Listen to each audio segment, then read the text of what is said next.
Secretary of a cooperative society. इस video में मैं बताऊंगा कि ये क्वेश्चन कितने मार्क्स का आएगा, इसको कैसे लिखना है, कोऑपरेटिव सोसाइटी क्या है, सेक्रेटरी के क्या काम है। और वीडियो शुरू करने से पहले डिस्क्रिप्शन में chapter by chapter, question by question videos है। सो अभी हम सबसे पहले समझते हैं कितने मार्क्स का आएगा। 4 मार्क का आएगा। इसको लिखना जब स्टार्ट करोगे आंसर, यदि एमसीक्यू नहीं पूछा ऑनलाइन में, ऑफलाइन है, तो पहले एक चार्ट ड्रॉ करोगे जिसमें इंस्टीट्यूशन सेक्रेटरी में कोऑपरेटिव सोसाइटी इधर दिखाओगे। नाउ एग्जाम में ऐसे लिखोगे। पहले तो समझो कोऑपरेटिव सोसाइटी क्या है, वो पहले मैं बता रहा हूँ, ठीक है। ओसी के 4th चैप्टर में ये डिटेल में दिया हुआ है, एसपी के 2nd चैप्टर में दिया हुआ है। नाउ इसको हिंदी या मराठी में पतसंस्था बोलते हैं। कोऑपरेटिव सोसाइटी एक ऐसा ऑर्गेनाइजेशन है जिसमें कम से कम कितने लोग लगेंगे? 10। क्या तुम लोगों ने बिजनेस बैंक का नाम सुना है? झूलेलाल बैंक, जलाराम बैंक, महिला सहकारी, सारस्वत बैंक, इनमें से कोई एक नाम सुना है? ये सारे के सारे कोऑपरेटिव सोसाइटी है, ठीक है। कोऑपरेटिव सोसाइटी एक ऐसा सोसाइटी है जिसमें कम से कम 10 लोग लगते हैं। इनका उद्देश्य सर्विस करने का रहता है। इनको भी चलाने वाले लोग मैनेजिंग कमिटी रहते हैं, लेकिन इनका एक स्पेसिफिक कायदा रहता है। इनका स्पेसिफिक एक नहीं 2 कायदे रहते हैं। कोऑपरेटिव सोसाइटी का पूरे देश में एक कायदा है जिसको कोऑपरेटिव सोसाइटीज एक्ट 1912 बोलते हैं, पर हर स्टेट का अपना अलग कोऑपरेटिव सोसाइटीज एक्ट रहता है। महाराष्ट्र का Maharashtra state cooperative societies act 1960 है, जिसके तहत कोऑपरेटिव सोसाइटी को काम करना पड़ता है। जैसे अकाउंट ऑडिट कंपलसरी हो जाता है, सेक्रेटरी का भी अपॉइंटमेंट लगभग इनको करना पड़ता है। सो कोऑपरेटिव सोसाइटी एक ऐसा सोसाइटी है जिसमें मैं एक एग्जांपल दूं, बैंकिंग ऑपरेशन है। तो ये लोग कैसे काम करते हैं? अभी जो रकम से धंधा शुरू होता है उसको क्या बोलते हैं? कैपिटल। इनका कैपिटल को शेयर कैपिटल बोलते हैं। जब मैं कंपनी का डिटेल में बताऊंगा तो शेयर कैपिटल आएगा। ऐसे सोचो, ये क्लासरूम में 100 ईंट है, हर एक ईंट बिकम्स अ शेयर। हर एक आदमी को, यहाँ पे फर्क ऐसा है कि कोऑपरेटिव सोसाइटी को हर एक को 3,000 रुपए के शेयर्स खरीदने पड़ेंगे। यदि ये है तुम्हारा बिजनेस बैंक है, कुछ जगह पे 2,000, 3,000 या 4,000 तुम एक ही शेयर खरीद सकते हो, उससे ज्यादा नहीं। और उसका भी रकम तय रहता है। इसका मतलब 100 लोग हैं तो हर एक आदमी एक ही शेयर खरीद सकता है, जबकि कंपनी का तुम एक नहीं 1000 खरीदो, कंपनी का कोई प्रॉब्लम नहीं आता है। बट कोऑपरेटिव सोसाइटी के कायदे ही ऐसे हैं कि भाई तुमको कोई भी कोऑपरेटिव सोसाइटी का मेंबर बनना है, मेंबर बनने के लिए तुमको शेयर खरीदना पड़ेगा। वो भी एक शेयर होगा, 2, 3, 4 जो अलग अलग कोऑपरेटिव सोसाइटी के कायदे होंगे। समझ में आया? तो तुम मेंबर बन जाओगे और फिर तुम मैनेजिंग कमिटी को अपॉइंट करोगे। मैनेजिंग कमिटी कोऑपरेटिव सोसाइटी को चलाएगा। वो 8 से 10 लोग होंगे जो कोऑपरेटिव सोसाइटी को चलाएगा, लेकिन उनको कोऑपरेटिव सोसाइटीज एक्ट 1912 और Maharashtra state cooperative societies act 1960 के कायदे मानने पड़ेंगे, जिसके तहत वो कोऑपरेटिव सोसाइटी चलेगा, ठीक है।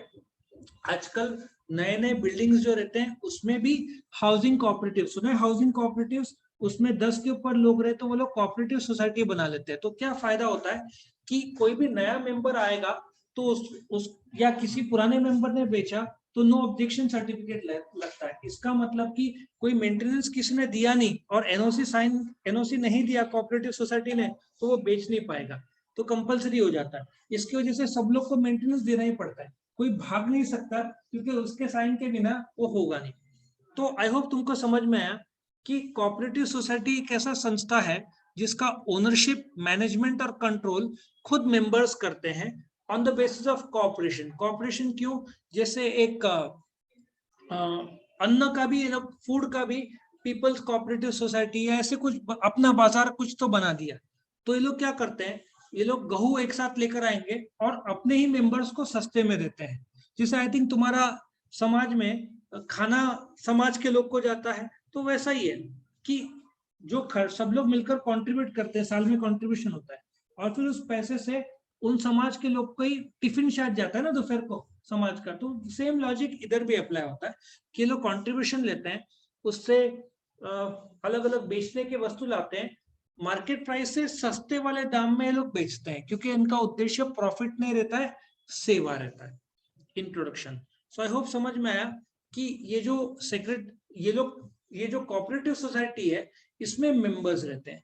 मेंबर्स अपॉइंट करते हैं मैनेजिंग कमिटी को, मैनेजिंग कमिटी अपॉइंट करता है चेयरमैन को, और ये जो स्ट्रक्चर है, ढांचा से कोऑपरेटिव सोसाइटी चलता है।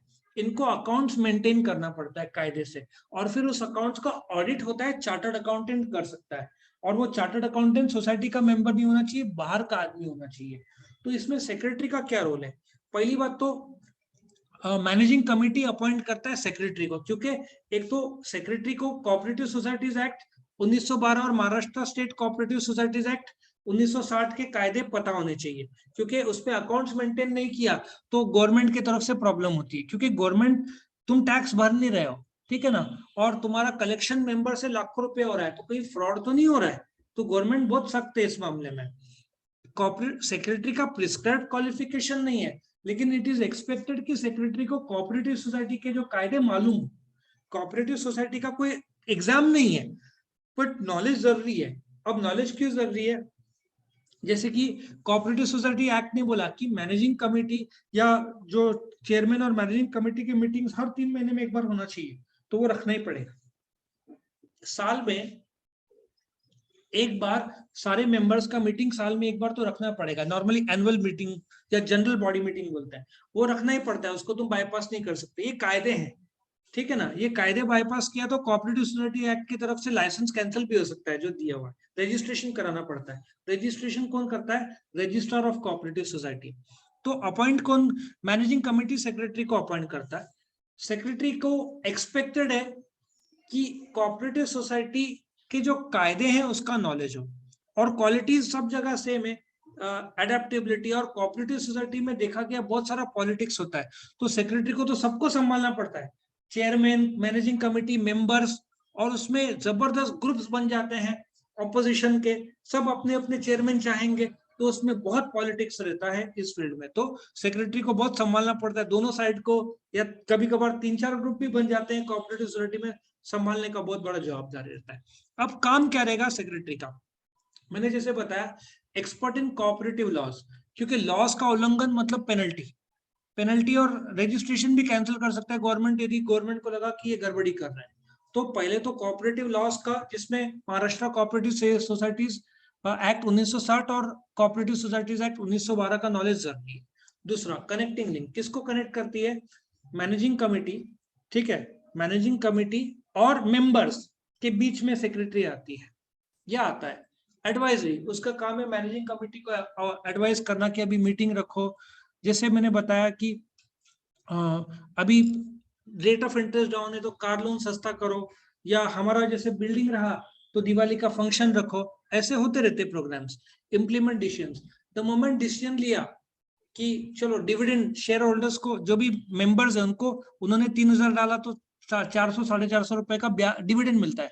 जैसे बैंक तुमको ब्याज देता है, वैसे तुमने कोऑपरेटिव सोसाइटी में जो पैसा लगाया उसका 10 से 15% तुमको रिटर्न्स में डिविडेंड मिलता है। इसका डिटेल शाम को कंपनी में बताऊंगा।